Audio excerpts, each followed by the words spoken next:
AITA for not telling the nurse at my niece's school about my profession?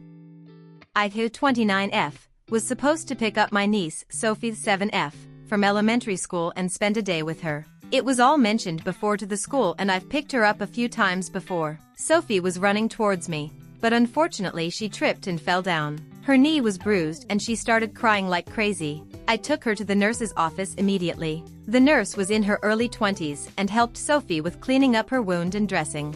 I tell my niece a lot about my line of work, so she asked if she was going to need stitches, if so, how many and what kind, etc. The nurse was impressed. She showed Sophie a few items of equipment she had and asked if Sophie wanted to be a nurse like her.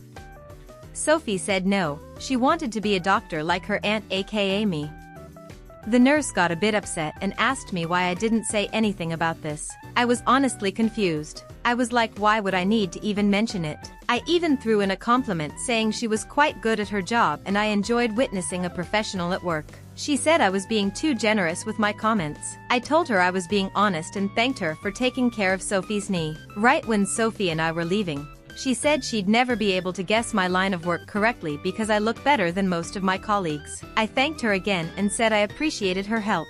She said I still owed her for not telling her my job and that it felt like I was testing her or deliberately trying to see how she was doing. I apologized and said that was not what I meant and that I knew she was more than capable of doing her job well. She said maybe I could find a way to make it up to her properly and I was like, sure, but Sophie and I need to go now. I don't know if I was rude, but this had me thinking, should I have told her about my job?